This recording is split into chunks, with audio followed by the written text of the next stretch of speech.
Perang yang masih berkecamuk di Ukraina nyatanya menyita perhatian dari berbagai kalangan, termasuk dari analis hubungan internasional dan keamanan Mark Sleboda.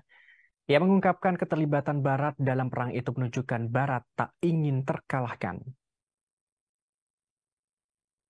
Dikutip dari sputnikglobe.com, pada Senin 5 Juni, konflik yang sedang berlangsung di Ukraina menjadi bukti keengganan Amerika Serikat untuk berkompromi, untuk bernegosiasi dengan negara lain.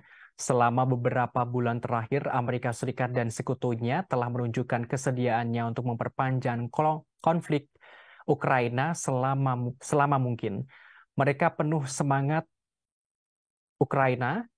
Amerika dan Barat tampak tak mau membawa konflik tersebut ke solusi perdamaian, meskipun mereka menyebut dirinya sebagai juru damai. Sleboda berpendapat, setelah berakhirnya Perang Dingin dan jatuhnya Uni Soviet, Barat sangat terbiasa dengan hegemoni globalnya. Mereka tidak mau membuat kompromi dengan kekuatan besar lainnya, termasuk Rusia.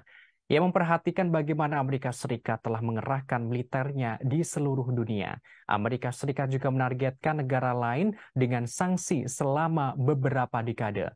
Sleboda mendalilkan bahwa keistimewaan Eropa yang lebih luas telah muncul di Barat. Hal ini untuk melengkapi keistimewaan Amerika Serikat yang sering digunakan Washington untuk membenarkan tindakannya.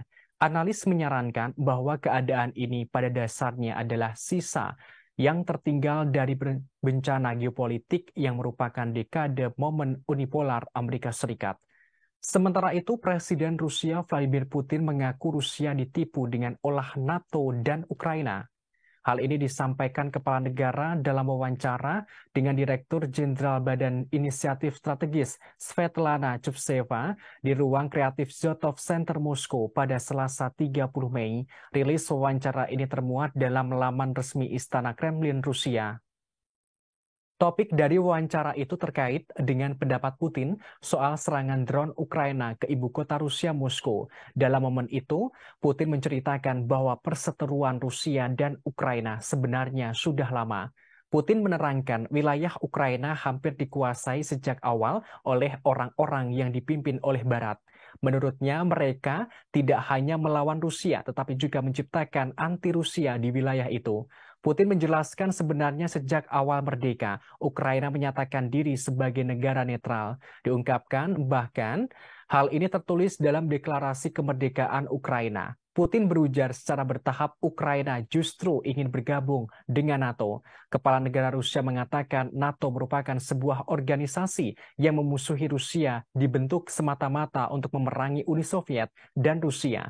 Disebutkan kepala negara pada tahun 2008 tanpa ada tanda-tanda eksternal dan ketegangan militer politik, Ukraina tiba-tiba mengumumkan bahwa akan bergabung dengan NATO yang isinya negara-negara Barat dan Amerika Serikat. Pernyataan itu diumumkan di ibu kota Bukares, Rumania. Menurutnya pada pertemuan puncak itu NATO membuka pintu lebar untuk Ukraina. Putin mengaku Rusia ditipu NATO yang pada akhirnya melakukan ekspansi ke Eropa Timur hingga mencapai Ukraina yang berbatasan langsung dengan Rusia. Terima kasih sudah nonton. Jangan lupa like, subscribe, dan share ya.